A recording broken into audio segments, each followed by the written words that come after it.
그렇다면 자기 객관화가 가능하실 것입니다. 내가 무엇을 잘하는 사람인지 힌트를 얻을 수 있습니다. 이 채널들의 공통점이 바로 자신이 관심 있어 하는 분야입니다. 여러분에게 지금 당장 좋아하는 것과 잘하는 것을 써보라고 한다면 바로 생각해내실 수 있으신가요? 보통은 그렇지 않을 것입니다. 어렸을 때부터 우리는 이런 질문을 하고 자라왔습니다. 좋아하는 일을 해야 할까? 아니면 잘하는 일을 해야 할까? 사람마다 의견이 다르지만 저는 일단 나를 객관적으로 파악해야 이 둘을 알 수 있고 더욱 현명한 선택을 할 수 있다고 생각합니다. 지금부터 알려드리는 방법을 통해 나를 더욱 잘 알아가 보시길 바랍니다. 첫째, 마인드맵 그리기. 나를 주체로 마인드맵을 그리는 것입니다. 내가 아직 뭘 잘하고 좋아하는지 모르겠다? 그렇다면 본인에 대한 파악이 아직 덜 된 것이 아닐까요? 내일 처음 보는 사람한테 자기 자신을 소개한다고 생각해 봅시다. 어떻게 시작하는 게 좋을까요? 바로 마인드맵부터 작성해서 자기 자신을 알아보는 것입니다.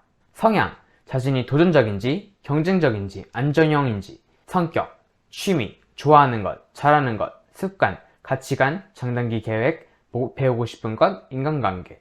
이 10가지에 대해 한번 작성해 보세요. 그렇다면 자기 객관화가 가능하실 것입니다. 이 맵을 보고 본인이 다른 사람 기준 어떠한 사람인지 파악이 가능하게 됩니다. 만약 작성 도중에 막힌다면 군대 동기, 학교 동기, 가족, 친구, 자신과 가까이 지내는 사람에게 물어보세요. 내 성격이 어떤 것 같아? 내가 무엇을 잘하는 것 같아? 내가 무엇을 좋아하는 것 같아? 이런 식으로 말이죠. 저는 훈련소에서 마음이 잘 맞는 동기들과 나에 대해 알아가는 시간을 가졌었는데요. 한 달이라는 짧은 시간이었지만 같이 하루 종일 생활하는 만큼 디테일한 부분을 더 알 수 있었습니다. 서로 피드백을 해주며 나눔을 했는데 정말 뜻깊은 시간이었습니다. 이전에 몰랐던 저에 대해 추가적으로 더 알 수 있었습니다. 여러분도 가까이 지내는 주변 사람과 날 잡고 이런 시간을 만들어 보는 것은 어떨까요? 조금 오그라들 수도 있겠지만 뭐 어쩌겠어요. 현재 자기 자신을 알아야 나중에 성장한 자신과 비교를 할 수 있기 때문이죠. 둘째, 자주 받는 질문 찾기. 친구들이 본인에게 물어보는 것이 무엇인가요?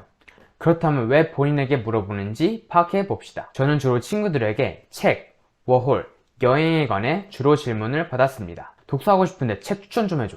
워홀 가고 싶은데 어디 도시를 갈까? 여행을 가려고 하는데 어디로 갈까? 왜 저한테 물어봤을까요? 물어본 사람 기준 제가 잘 알고 있다고 생각하기 때문입니다. 다시 말하면 친구 생각에는 여러분이 그 부분을 잘 안다고 생각하기에 물어보는 것입니다. 물론 친해서 물어보는 것일 수도 있겠지만 여러 사람에게 자주 드는 질문이라면 왜 그럴까 생각해 볼 수 있겠지요? 이것은 여러분이 잘하는 것과 연결시킬 줄 알아야 합니다. 자주 받는 질문을 토대로 내가 무엇을 잘하는 사람인지 힌트를 얻을 수 있습니다. 이것을 깊게 파고드는 것은 여러분의 몫이겠죠? 예를 들어 친구들이 자주 독서에 대해 물어본다면 자신의 블로그를 만들어서 서평을 해본다던가 인스타로 카드뉴스를 만들어서 포스팅을 해볼 수도 있습니다. 훗날 팔로워가 많아졌다면 정말 잘하는 것이라고 할 수 있겠죠? 마지막 꿀팁까지 듣고 가셔서 모든 핵심을 다 가져가시길 바랍니다. 셋째, 내가 꾸준히 하는 것이 무엇인가? 남이 시키지 않아도 여러분이 자발적으로 하는 일이 무엇인가요? 딱히 생각나지 않으신다면 여러분은 쉬는 시간에 무엇을 하시나요? 독서를 하신다면 어떤 장르를 즐겨보시고 인스타, 페북, 유튜브 등 소셜미디어를 하신다면 여러분이 구독한 채널은 무엇인가요? 자신이 주로 보는 장르의 책이 있다면 그것은 본인이 배우고 싶어하는 분야입니다. 자신이 구독하는 채널을 살펴보면 자신이 무엇을 좋아하는지 알 수 있습니다. 이 채널들의 공통점이 바로 자신이 관심 있어 하는 분야입니다. 이 분야를 알았다면 컨텐츠를 소비하는 사람에서 이제는 컨텐츠를 제공하는 사람이 되는 것입니다.